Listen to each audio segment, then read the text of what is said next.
Good morning, everybody. It's Pastor John with another edition of Monday Morning Quarterback. So yesterday we continued our sermon series, Romans 8, the sweetest chapter, and we're just talking about hope, basically. Hope that comes from living our lives in the Spirit, to coin the phrase that Paul uses. And Paul's contrasting life in the Spirit and life in the flesh throughout this chapter. But this week we really hit on the theme of hope, and hope due to our familial connection with God. You know, it's important. You know, and Paul uses theological language, and it's dense theological language as well. So it's tough to kind of mine some of this. But if you get into it, you realize what he's essentially saying is, God is the Father, God is the mother, God is everything, God is the parent. Christ is our brother, and we are all children. And because we are children, heirs, we have hope. We have hope, regardless of our circumstance. And it reminded me of a member of a former church whose name was Richard. And Richard was probably one of the most hopeful people I'd ever met, and one of the just most inspiring people I've ever met. Richard contracted polio when he was in his teens, and he was in and out of the hospital for years. And at one point in his younger years, he spent almost a year in the hospital just in an iron lung. As he got older, when he finally got out of the hospital, he was able to function somewhat. He could still walk a little bit, but his body began to deteriorate and slowly gave up working. Now, by the time I got to meet him, he was in his 70s, and he was confined to a wheelchair with only minimal use of his arms and hands.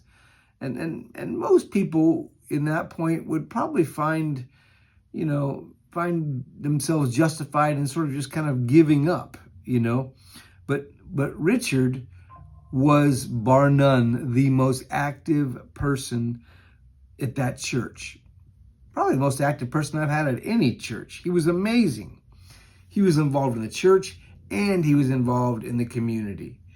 But the thing that he would always say is he credits his parents, who were always getting him to focus on what he can do and not what he cannot do. And he also credited his church, who always provided support for he and his family. And this is what he kind of credits to his indomitable spirit, that and his relationship with God. But the thing that struck me every time I talked to Richard was how important family was. Family of origin, but also the family of the church, the family of God. That was really his inspiration and his driving force. And he could have written the words of Paul, from Romans 8, because his whole life was a testament to the fact that he could just, continue to press on, continue to move forward in spite of these enormous challenges that he faced. And that's why I always think of him, when I think of verses like these in Romans 8 that talk about challenges, but also hope. Challenges and hope in the same conversation, And it reminds me of a mantra I often share with my son that someone once shared with me. Pain and challenges and difficulties are really just one of the pathways to the truly abundant life in the Spirit that we can know through Jesus. And this mantra that I've shared with my son goes like this: we are pushed by suffering until we are pulled by wisdom. We are pushed by suffering until we are pulled by wisdom.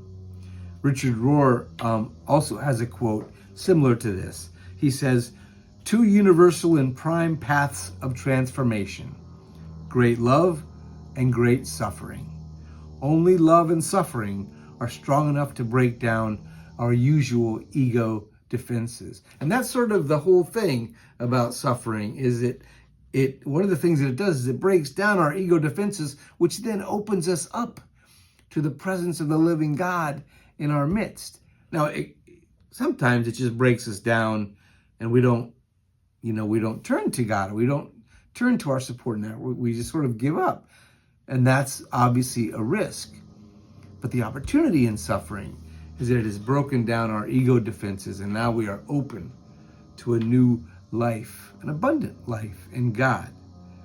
We are pushed by suffering until we are pulled by wisdom.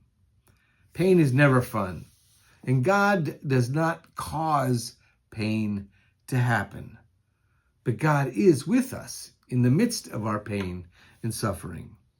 And sometimes pain, suffering, is the pathway to the realization that, as Paul wrote, we are children of God, and if children, then heirs, heirs of God, and joint heirs with Christ. Have a wonderful week, my friends. God bless.